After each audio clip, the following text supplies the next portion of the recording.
सलाम आप सभी को। और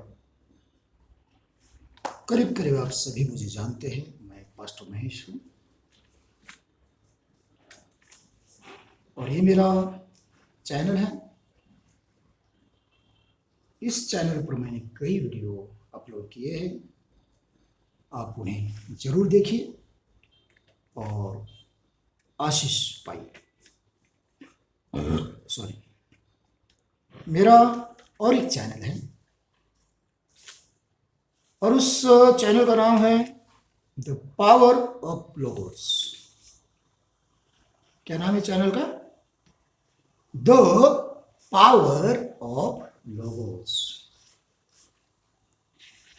I will share the link and you can go there and see the videos. Mostly I upload videos there in English and Marathi also. So you can get blessed by watching those videos. Okay. वहाँ मैं link share करता हूँ, आप वहाँ पर भी जाइए उस चैनल पर और वहाँ पर इंग्लिश और मराठी में मैं वीडियो अपलोड करता हूँ, तो उन्हें भी देख करके आप आशीषित हो जाएंगे। वहाँ पर मैंने आज 3 शॉर्ट्स अपलोड किए हैं। यहाँ पर मैं उसी संदेश को थोड़ा सा विस्तार से बताने की कोशिश करूंगा। तो आइए हम आगे बढ़ते हैं। दूसरा राज्य, राजाओं की किताब, दूसरी राजाओं की किताब 5वां अध्याय और उसका 13वां वचन। 5वां अध्याय और वचन 13 मेरा कहते हैं ना, वैसे 13 So I'm reading in Hindi. तब उसके सेवक पास आकर कहने लगे, नामान जो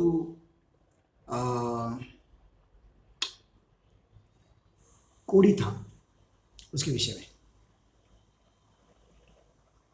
तब उसके सेवक पास आकर कहने लगे, हे हमारे पिता, यदि भविष्यवक्ता तुझे कोई भारी काम करने की आज्ञा देता तो क्या तू उसे न करता? फिर जब वह कहता है कि स्नान करके शुद्ध हो जा, तो कितना अधिक इसे मानना चाहिए।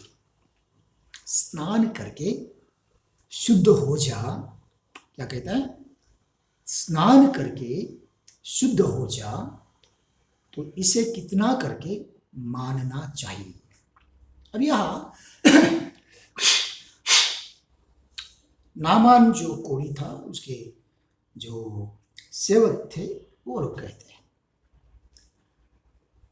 तो बाइबल जो है, पवित्र शास्त्र बाइबल, ये बहुत ज्यादा बड़ा बर्डन उद्धार के लिए किसी पर भी नहीं लादती है, बोझ नहीं लादती, बोझ। इसलिए यीशु मसीह ने भी कहा मत्ती अध्याय 11 में कि उसका जो बोझ है, जुआ है, वो सहज और हल्का है। उद्धार पाने वालों के लिए सीधी बात है।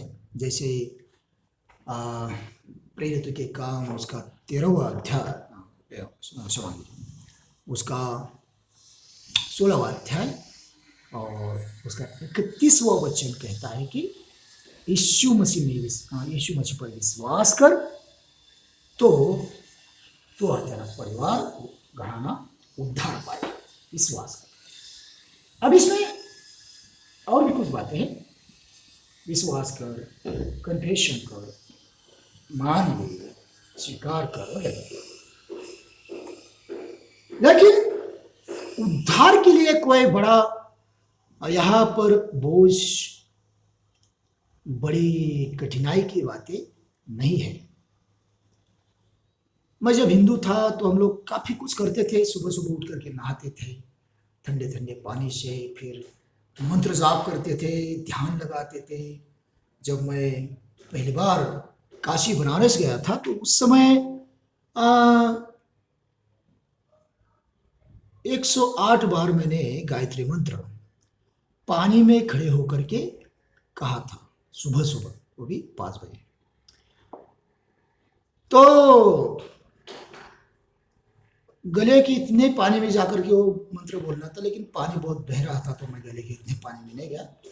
कमर के उतने पानी में भी वो पानी खींच रहा था, तो यहाँ कमर तक पानी में मैं चला गया और वहाँ पर मैंने 108 मंत्र का जाप किया। लेकिन बहुत ठंडा पानी था तो मेरा शरीर पूरा ऐसा मुझे लग रहा था, मेरे पैर जो है वो जम गए।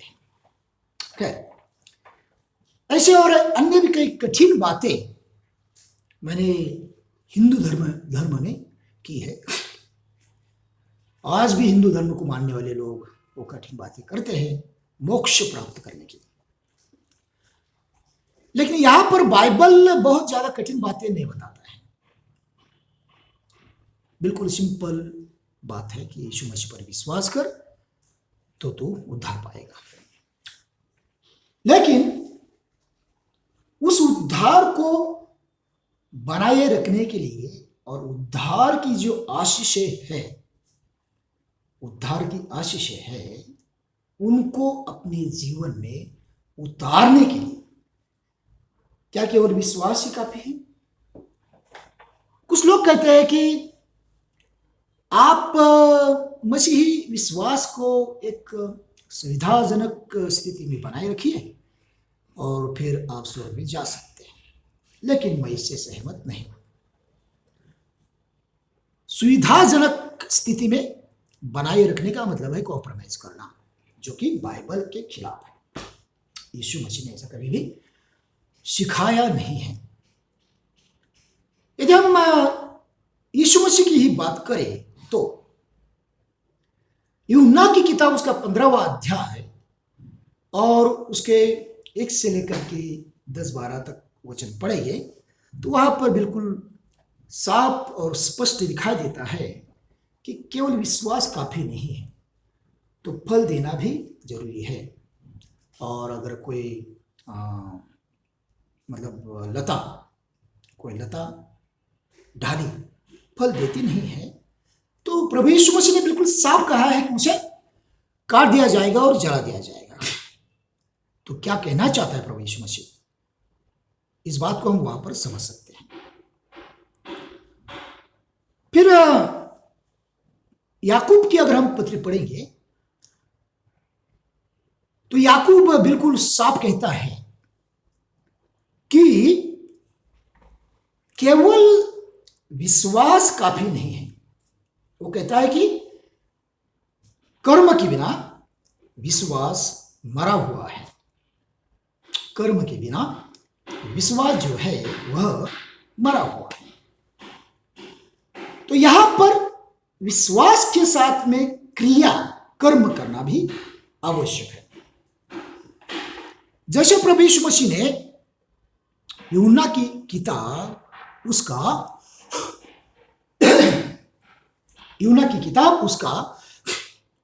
14वां अध्याय और 15 में कहा है, यदि तुम मुझसे प्रेम रखते हो तो मेरी आज्ञाओं को मानो, फॉलो करो। If you love me, then obey my commandments. It is written in the book of John, chapter 14 and verse 15.